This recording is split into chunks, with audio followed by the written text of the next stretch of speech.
Round table సమావేశానికి అధ్యక్షత చేస్తున్న వాసు యాదవ్, అలాగే సభలో ఉన్న మిత్రులందరికీ శనార్థి, జై పూలే, జై భీమ్, జై మండల్. మిత్రులారా, సంస్కృతాన్ని అధ్యయనం చేస్తే చాలా మర్మాలు బయటపడతాయి. డాక్టర్ కదిరే కృష్ణ సంస్కృతాన్ని అధ్యయనం చేసింది. అంతకన్నా ముందు కత్తి పద్మారావు అధ్యయనం చేసింది. నిజంగా ఈ బ్రాహ్మణవాదులు, మనువాదులు ఈ దేశ మూలవాసుల జ్ఞానాన్ని తస్కరించి దొంగతనం చేసి సంస్కృతంలో సమాధి చేసిండ్రు. వాళ్ళు ఏమంటున్నారు? మనం ఏది మాట్లాడినా సంస్కృతంలో ఉన్నదంటున్నారు, పురాణాల్లో వేదాల్లో ఉన్నదంటున్నారు.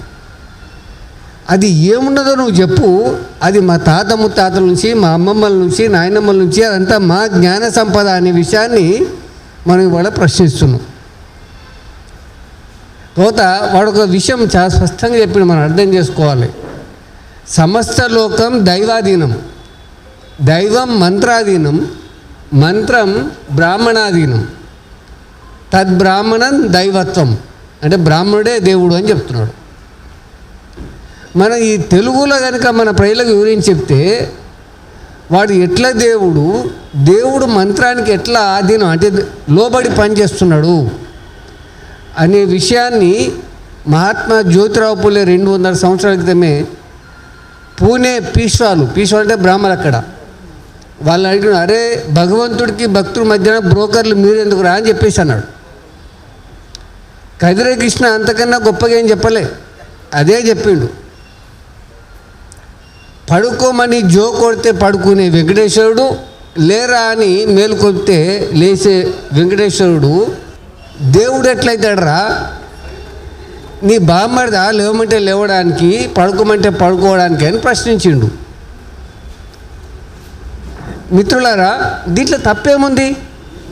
కానీ ఇంకా నిజంగా చెప్పాలంటే కమలాకుచ సూచక కుంకుమతో పద్మావతి, ఇక్కడ మన సోదరిమణులు ఉన్నారు, వాళ్ళు ఎంత పచ్చిగా రాస్తారో, పద్మావతి చనుమొనల మీద కుంకుమ రాసుకొని ఉంటే దాని మీద పడుకున్న వెంకటేశ్వరుడా లేవరా అని మేలుకొల్పుతున్నాడట. భార్యాభర్తలు ఎట్లా పడుకుంటారో వాళ్ళ ఇష్టం. కానీ నువ్వెవడు మధ్యలో వ్యాఖ్యానం చేయడానికి? ఒకరు బ్రాహ్మణ్.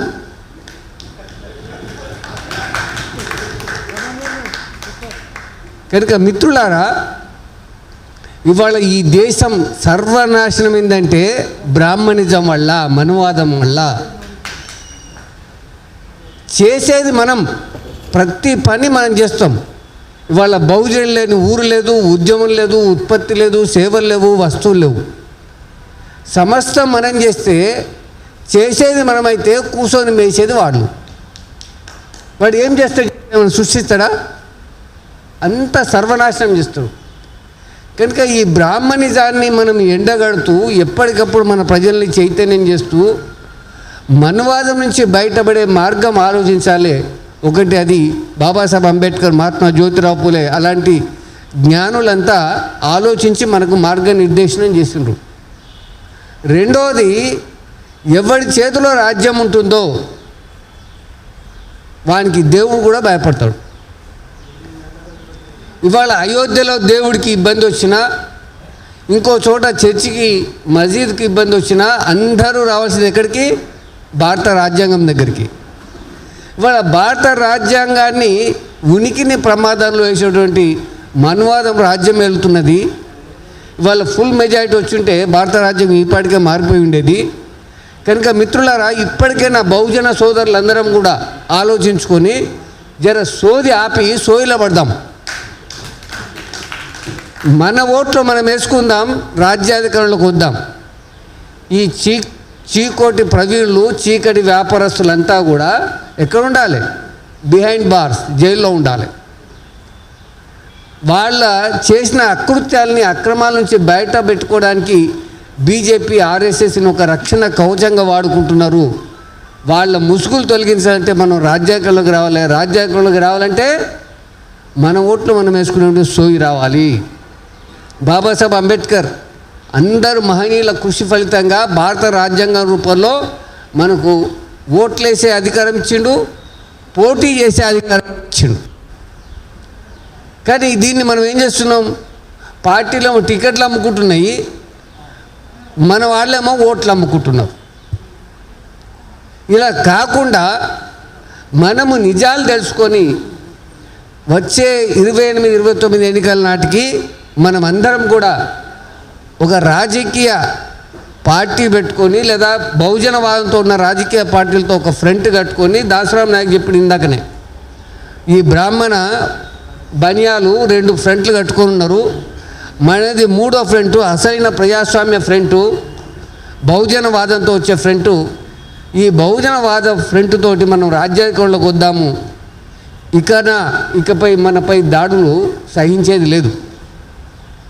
కేవలం రాజ్యాధికారం వస్తే వీళ్ళందరూ మూసుకొని పోతారు. నిన్న మొన్నటి వరకు నియంతలాగా విర్రవీగిన కేసీఆర్ ఇవాళ మాట్లాడుతున్నాడా? అసెంబ్లీలో సూటిగా కళ్ళల్లో కూడా చూస్తాడు రేవంత్ కళ్ళల్లోకి. కనుక ఈ కొడుకులు కూడా మనం కనబడితేనే ఇక్కడి నుంచి జారుకునే పరిస్థితి వస్తుంది. కనుక దయచేసి ఓటు విలువ తెలుసుకుందాం, మన ఓట్లు మనం వేసుకుందాం. తెలంగాణలో భారతదేశంలో బహుజన రాజ్యాన్ని స్థాపించుకుందాం. మహనీయులు కళలు నిజం చేసుకుందాం. నిజమైన ప్రజాస్వామ్యం అనేది మనం నిర్వచనం చెప్పుకున్నాం. Thank you very much. ఎందుకంటే మడిమెత్తు బంగారం కన్నా మాసమెత్తు పెత్తనం మిన్న. మడిమెత్తు అంటే 10 కిలోల బంగారం. ఆ బంగారం కంటే మాసం అంటే గురిజాలో 10వ వంతు.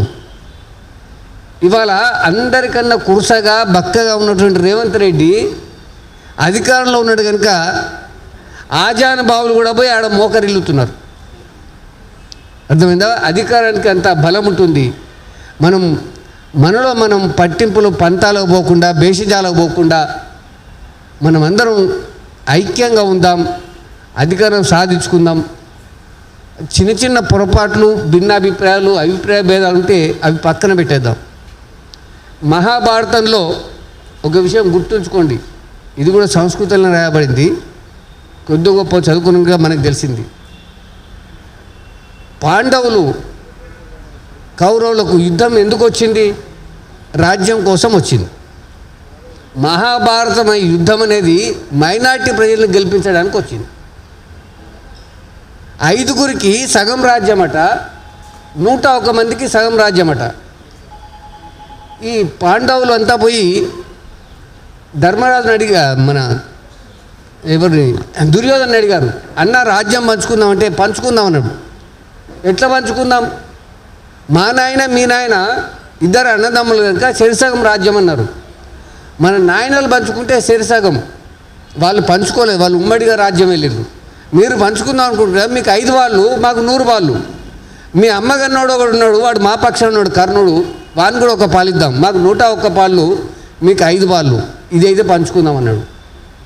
ఎందుకంటే ఇవాళ మనం ఏమంటున్నాం, మేమెంతో మనకంతా, మనమెంతో మనకంతా, వాళ్ళెంతో వాళ్ళకంతా. ఇవాళ ఆధిపత్య కులాలు ఈ రాష్ట్రంలో 3 నుంచి 7% ఉంటారు. దేశంలో అయితే 15% కూడా ఉండరు.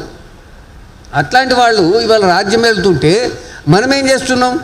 మన చేతుల్లో ఉన్న ఆయుధం ఓటు వాడికి ఇస్తున్నాం. అలా కాకుండా ఇవాళ మెజారిటీ ప్రజలకు మన రాజ్యం రావాలంటే మెజారిటీ ఓట్లు మనం వేసుకోవాలి. దీనికి చెమట కారేది లేదు, రక్తం చిందేది లేదు. చాటుకేసే ఓటు మనం వేసుకుంటే సరిపోతుంది. ఈ సోయి మనకు ఉండాల్సిన అవసరం ఉన్నది.